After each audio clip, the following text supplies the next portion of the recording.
সকলকে নমস্কার জানিয়ে আজকে আবার নিয়ে এলাম একটা আমি নতুন রেসিপি। আজ আমি দেখাবো এখানে কলার বরফি। এর আগে আমি আম বরফি দেখেছি। এখানে আছে 1.5 কিলো দুধের ছানা। ফুল ক্রিম দুধ থেকে আমি 1.5 কিলো ছানা কাটিয়ে রেখেছি। আর এখানে 3টে পাকা কলা আছে। আর আছে 4 চামচের মতো সুজি। আর এখানে আছে একটু ঘি, আমুল স্প্রে, গুঁড়ো দুধ, লিকুইড দুধ। আর এখানে আছে ভ্যানিলা এসেন্স।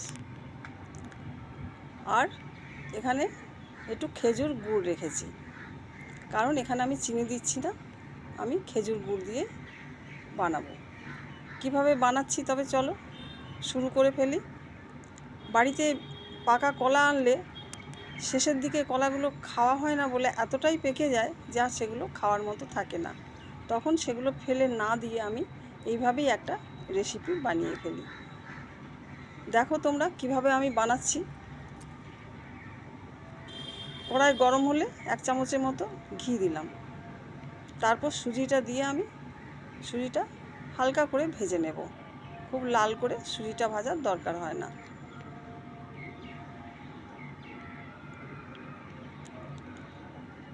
সুজিটা হালকা করে ভেজে নেওয়ার পর আমি গ্যাস অফ করে দিয়েছি। ওই গরম কড়াইয়ের মধ্যে কিছুটা ঠান্ডা জল ঢেলে দিলাম। সুজিটা আমার একটু সেদ্ধ হয়ে থাকবে। আবার কড়াই চাপিয়ে 2 চামচ ঘি দিলাম। ঘিটা একটু গরম হলে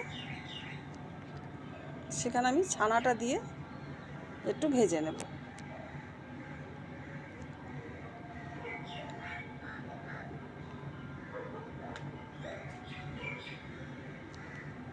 ছানাটা ভাজা হলে পাকা কলা 3টে আমি মিক্সিতে দিয়ে পেস্ট করে রেখেছিলাম, সেই কলা পেস্টটা আমি ছানার সঙ্গে দিয়ে দিলাম। তারপর খুব ভালো করে সেটাকে মিশিয়ে নিতে হবে। আর এই মিষ্টি তৈরি করার সময় কিন্তু আঁচটা সব সময় লোতেই রাখতে হবে। একদম কম আঁচে করলে কড়াইয়ের নিচে ধরে যাবে না। তারপর সেটা কলাটা মিশে যাওয়ার পর আমি যে সুজিটা আমার সেদ্ধ করা ছিল সেটা হাত দিয়ে চেপে চেপে ছানা, কলা আর সুজি একসঙ্গে খুব ভালোভাবে মিশিয়ে নেব। দেখো এইভাবে আমরা অনেক সময় কলা পেকে গেলে ফেলে দেওয়ার মতনই চেষ্টা করি, কিন্তু এইভাবে যদি রেসিপি বানিয়ে নেওয়া যায় তাহলে কিন্তু খুব তাড়াতাড়ি কিন্তু একটা বাড়িতেই মিষ্টি তৈরি হয়ে যায় আর জিনিসগুলো কাজে লেগে যায়। এরপর এটাকে খুব ভালো করে রান্না করে ঘন করে নিতে হবে। এরপর দিলাম পাউডার দুধটা, কারণ মিষ্টি বানাতে গেলে একটু পাউডার দুধ দিতে লাগে, তাতে টেস্ট ভালো হয়, বাইন্ডিংটা ভালো হয়।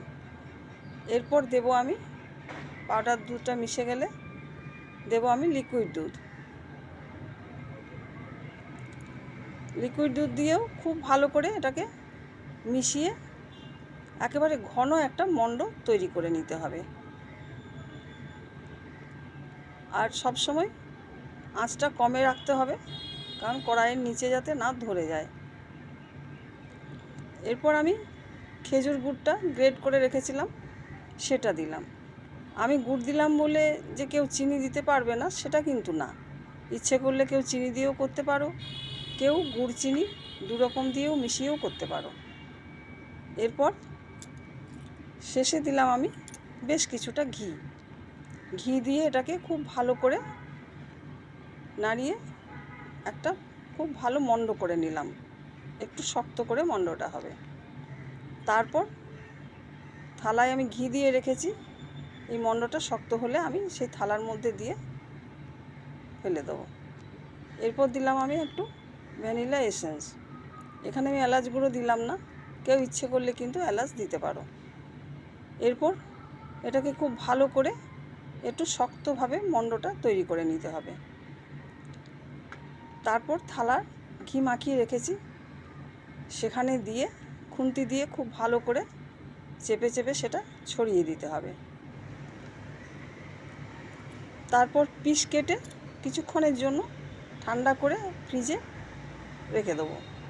তারপর দেখো ফ্রিজ থেকে বের করলাম, ব্যাস হয়ে গেল আমার কলার বরফি।